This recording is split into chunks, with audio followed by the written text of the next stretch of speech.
Ogadi. He informed Uju that his mother had sent Ogadi over to help her out around the house, and Uju was so excited as the house chores were already taking a toll on her. Ogadi was so hardworking and diligent in all she did.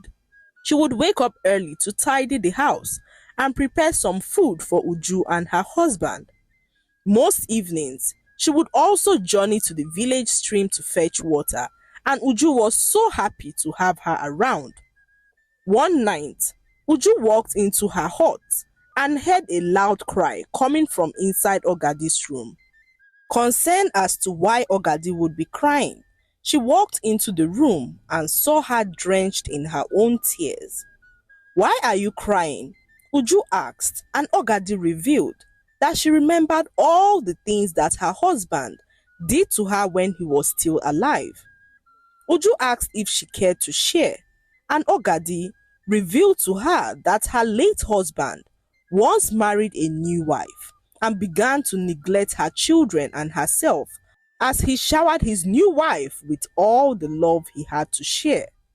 She asked Uju what she would have done if such a thing had happened to her, and Uju, unsure of what to say, told Ogadi that she would do everything within her power to chase the new wife away. Uju was fuming in anger as she told Ogadi that she would never allow another woman to do such a thing to her.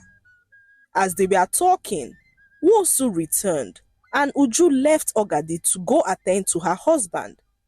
The next morning, Ogadi approached Uju with a delicious meal that she had prepared, and they both sat and discussed as Uju ate the delicious meal.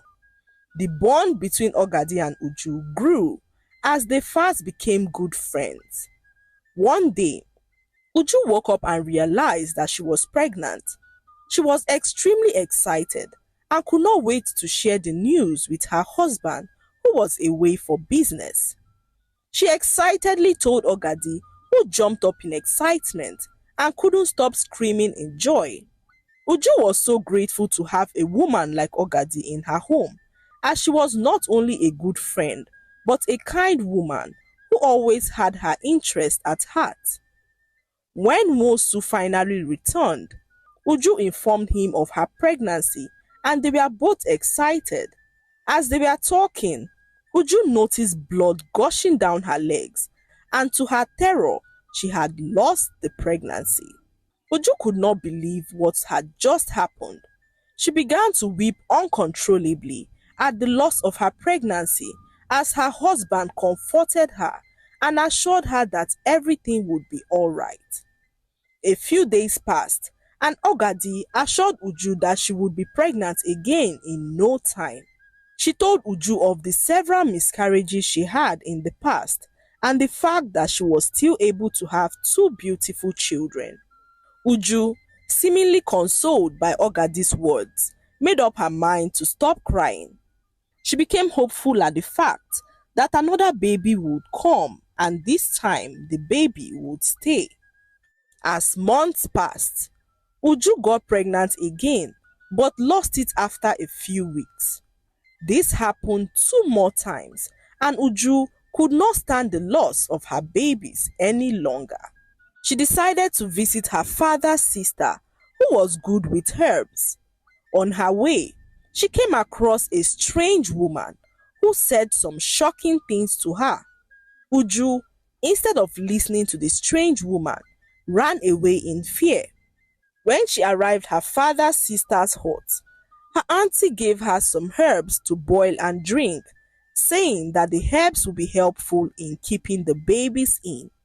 Uju returned home that evening, and the words of the strange woman stuck to her mind. She began to be more watchful and noticed something she had never noticed before. That same night, as Uju slept, she had a vivid dream that troubled her mind. For weeks, Uju remained calm and never told anyone about her dream or her encounter with the strange woman. One evening, Uju returned home from the market and heard some whispers inside her hut. She decided not to make any sound as she drew closer to listen. To her greatest surprise, she overheard a conversation between Ogadi and her husband Wosu.